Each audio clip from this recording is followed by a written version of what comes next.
Welcome back. সাম্প্রতিক সময়ের সবচেয়ে আলোচিত খবরগুলি নিয়ে আপনাদের মাঝে আজকে আবারও আসলাম। গতকালকের খবর সবচেয়ে আলোচিত, জামায়াত নেতা শাহরিয়ার কবির নামে তিনি যমুনা টিভিতে উপস্থাপকের সামনে বলেছিলেন, যার সবচেয়ে জুলাই অভ্যুত্থানের সময় সবচেয়ে আলোচিত উপস্থাপক আঞ্জুমান নিকোল,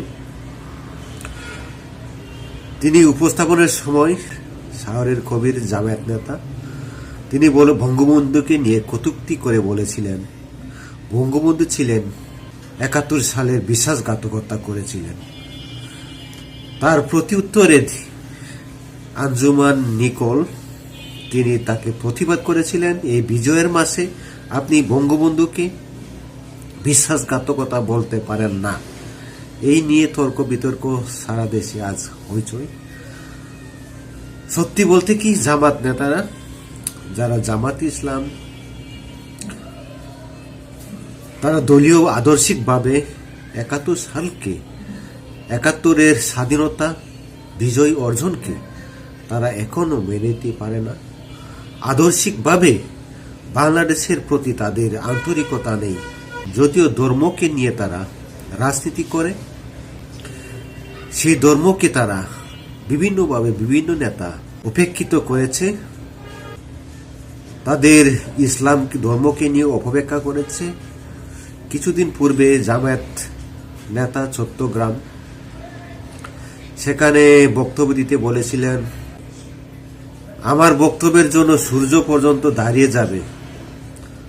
এভাবেই তারা কটূক্তি করে বিভিন্ন সময় বিভিন্ন রকম কটূক্তি বক্তব্য উপস্থাপন করে যাচ্ছেন। অর্থাৎ ধর্মকে কেন্দ্র করে রাজনীতি করে। ওনারা দেশের মানুষকে ভালোবাসেন না, ক্ষমতা এবং ধর্মকে পুঁজি করে বিভিন্নভাবে ধর্মের উপর বিরূপ প্রতিক্রিয়া সৃষ্টি করে এমন বক্তব্যগুলো প্রকাশ করে যাচ্ছেন এক এক করে।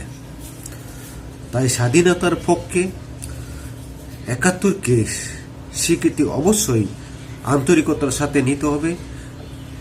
না হলে ৭১-এর ৩০ লক্ষ শহীদের রক্তের বিনিময়ে ২ লক্ষ মা বোনের ইজ্জতের বিনিময়ে যে স্বাধীন অর্জিত দেশ থাকে কলুষিত করা, তাকে অবজ্ঞা করার মতো। কেন আমরা এই দেশে রাজনীতি করব? অবশ্যই ৭১-কে স্বাধীনতাকে ঊর্ধ্বে রেখে বাংলাদেশে রাজনীতি করতে হবে। তাহলেই আমরা দেশের জন্য এবং দেশের জনগণের জন্য রাজনীতি করতে পারব। অন্যথায় দেশ ও জাতির কখনোই মঙ্গল বয়ে আনবে না। ৭১-কে ভুলে গেলে চলবে না। ৩০ লক্ষ শহীদের রক্তকে ম্লান করে ভুলে গেলে চলবে না। যাদের রক্তের বিনিময়ে অর্জিত হয়েছিল এই বিজয়ের মাসে, তাদেরকে অবশ্যই অনুতপ্ত হতে হবে এবং মুক্তিযোদ্ধাকে নিয়ে রাজনীতি করতে হবে। তারা যদি মনে করে পাকিস্তানের আদর্শে তারা আবারও পশ্চিম পাকিস্তানের মতোই সেই অনুপ্রেরণায়, সেই পূর্ব পশ্চিম পাকিস্তানের মতোই যদি এই দেশকে যদি আবার শাসন করতে চায়, তাহলে তাদের এদেশে রাজনীতি করার কখনোই সফলতা বয়ে আনবে না এবং দেশের মানুষ তাদেরকে কখনোই গ্রহণ করে নেবে না। আমার দৃঢ় বিশ্বাস, স্বাধীনতা মুক্তিযুদ্ধকে শ্রদ্ধা রেখে তাদের রাজনীতি করা উচিত দেশের এবং জনগণের জন্য। Thank you so much everyone.